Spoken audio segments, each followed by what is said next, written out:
Right, Matt, our first fight on the main card, and listen, the Eurythmics would be proud because you have sweet dreams are made of these. Jamahal making his UFC debut, coming off a great win on the Contender Series, taking on Darko Stosic. And Matt, Serbia represented here quite well, but for Stosic, it's losses in his last two fights, and he lost to Kennedy and Shekuwu that we haven't seen a whole lot from in the UFC. So this is a tough one because you know from Darko Stosic what you're going to get. He's a tiny power puncher. I know he's 6 feet tall, but at 205 pounds, he's not one of the bigger guys. Jamahal going to have a height advantage, going to have a reach advantage, and he's a guy that works well from distance. He's a southpaw. Darko Stosic is one of those guys that he has to get into the pocket to get a win. And yeah, he beat Jeremy Kimball in his debut. It was over in Europe. This fight, again, back in the States, going to be in the backyard, so to speak, of Jamahal.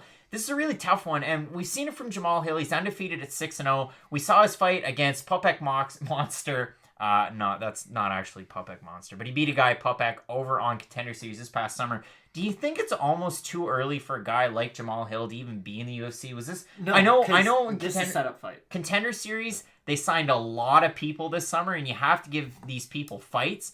But this is a tough one against Darko Stosic, who has a win in the UFC. We're talking like Darko Stosic is like good. He's not. He gets tired after about 3 minutes, and then all of his game plan goes out the window. And Jamahal, this is basically a setup fight for him. They want him to be a bigger star. He's got a very fan-friendly style, and he's not a headhunter, and that's why this fight's kind of tailored perfectly towards him. You're going against a guy who doesn't have cardio, and the best strategy against a guy who doesn't have cardio, defend his takedowns and kick him in the body. And those are two things that Hill kind of do perfectly. So Stosic's weaknesses kind of play right into the strengths of Hill. And I feel like the Hill's going to be able to stand on the outside, pepper those body shots in, hit him with the left straight, make Stosic work just hard not to get tired, and then Hill's going to be able to pull away. And if it gets into the second and the third rounds, that's where you're going to see Hill shining. Where in Shekuwu and the fight even before that, Stosic taking the distance, you could see that he's just not that great of a fighter. I mean, good on the regional circuit. He had a loss to Yuri Prohaska at one point. He's not still UFC caliber, though. No, and I expect Hill to get a win here. He's a minus 130 favorite to plus 110 of Darko Stosic out of 708 voters on Tapology. 78%